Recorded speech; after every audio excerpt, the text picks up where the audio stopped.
संकट मोचन हनुमान जी महाराज, बाबा नीम करौरी जी महाराज की जय हो। वामा डिजिटल टीवी में आपका स्वागत है। आज हम लोग शिवरात्रि के पर्व के ऊपर चर्चा करना चाहेंगे कि महाशिवरात्रि के पर्व का क्या महात्म्य है, कब है, क्या करना चाहिए, करने से किस प्रतिफल की प्राप्ति होती है। 18 फरवरी दिन शनिवार के दिन महाशिवरात्रि का पर्व है। महाशिवरात्रि के पर्व का तो वैसे ही अनंत गुना फल होता है, लेकिन शनिवार के दिन पड़ने के नाते इसका 6 गुना फल होगा। अगर 9 ग्रहों का अध्ययन करके देखा जाए तो प्रत्येक ग्रह का एक अधिकार होता, एक पद है। जैसे चंद्रमा के पास सिर्फ एक अधिकार है, सोमवार का दिन अर्थात शांति। मंगलवार के दिन सिर्फ एक अधिकार है, मंगल ग्रह से संबंधित। बुधवार के दिन बुध ग्रह से संबंधित अधिकार है। बृहस्पतिवार के दिन बृहस्पति ग्रह का अधिकार है। शुक्रवार के दिन शुक्रवार का अधिकार है। रविवार के दिन सिर्फ सूर्य से संबंधित अधिकार है। लेकिन शनिवार का जो दिन होता है, शनि ग्रह का, राहु ग्रह का, केतु ग्रह का, काल सर्पयोग दोष का, पितृ दोष के परिहार का अधिकार सिर्फ शनिवार के दिन है। इसीलिए 9 ग्रहों में सबसे अधिक शनिवार के दिन पूजा होती है। जब भी आप किसी मंदिर में जाएं, किसी मठ में जाएं, आपके दिन आपको दिखाई देगा शनिवार के दिन ही भीड़ होती है। शनिवार के दिन ज्यादा लोग पूजा पाठ करते हैं। चाहे किसी भी देवी देवता का मंदिर हो, शनिवार के दिन भीड़ ज्यादा होता है। सिर्फ इसलिए क्योंकि शनिजन्य जो कष्ट होता है, चाहे मानसिक रोग हो, आर्थिक रोग हो, पारिवारिक बाधा हो, शनिवार के दिन ही जाने से सारे प्रतिफल की प्राप्ति होती है। प्रत्येक महीने में शिवरात्रि पड़ती है, उसको मास शिवरात्रि बोलते हैं। कृष्ण पक्ष में चतुर्दशी तिथि में मास शिवरात्रि का पूजन होता है। फाल्गुन मास में कृष्ण पक्ष में चतुर्दशी तिथि को भगवान शिव जी महाराज का शिवलिंग के रूप में इनका प्राकट्य हुआ था, अर्थात जन्मोत्सव मनाया जाता है। शिव पुराण के पद्धति के अनुसार, धर्मशास्त्र के अनुसार शिवरात्रि के ही दिन भगवान महादेव का मां भगवती जगदम्बा पार्वती जी के साथ इनका शादी भी हुआ था, विवाह संस्कार हुआ था।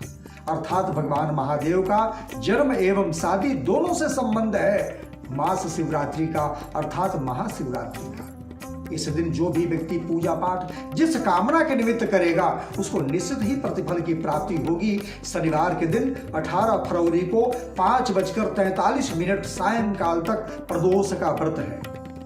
5:37 पर सूर्यास्त की बेला होगी।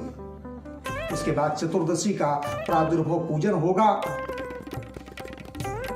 त्रयोदशी अर्थात प्रदोष और चतुर्दशी एक दिन मिलने के नाते, शनिवार के दिन मिलने के नाते जीवन की प्रत्येक समस्याओं के समाधान के निमित्त साधना, पूजन, आराधना करने का यह पर्व है। अर्थात 18 फरवरी दिन शनिवार के दिन।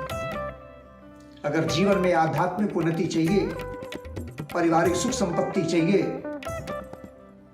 महादेव की कृपा चाहिए, तो सुबह 5 बजे से लेकर के सुबह 9 बजे के अंदर अगर भगवान शिव जी के मंदिर की धुलाई सफाई करके शिव जी का दूध से, दही से, घी से, शहद से, चीनी से, गंगा जल से, मिष्ठान से अगर अभिषेक किया जाए तो आपके जीवन की प्रत्येक समस्याओं के समाधान का रास्ता खुलने लगेगा। द्वितीय प्रहर दोपहर में 12 बजे से 3 बजे के मध्य में अगर जीवन में कोई बड़ा पद की प्राप्ति है, शत्रुगत अगर कोई बाधा है, जीवन में अगर चाहने के बाद भी, सारे प्रयास के बाद अगर काम नहीं बन पा रहे, चाहे मकान, चाहे दुकान, चाहे जीवन में कैरियर से संबंधित, तो अगर दोपहर के समय भगवान महादेव का विधिवत परिवार के साथ अभिषेक किया जाए, चाहे घर के मंदिर में शिवलिंग बनवा करके अथवा किसी प्रतिष्ठित मंदिर में अगर रुद्राष्टाध्यायी से अभिषेक करवाए जाए, अब निश्चित समझे आपके जीवन के प्रत्येक समस्या के समाधान का रास्ता खुलने लगेगा। और जिस प्रयोजन के लिए अर्थात कैरियर के लिए,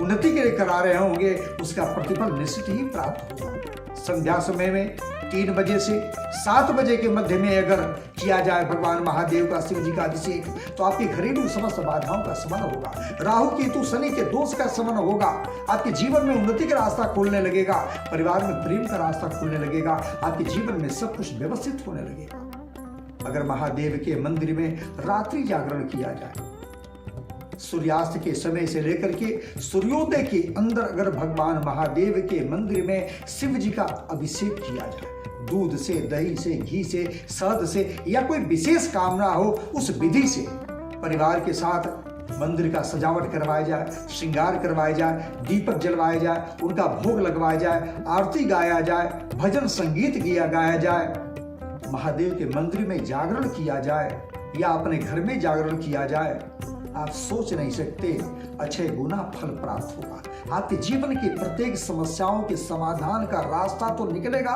ही निकलेगा, आपके जीवन में प्रगति का रास्ता खुलने लगेगा, आपके जीवन में सफलताओं पर सफलताएं मिलने लगेगी और जीवन सब कुछ व्यवस्थित होने लगेगा। बोले भगवान महादेव जी महाराज की जय हो।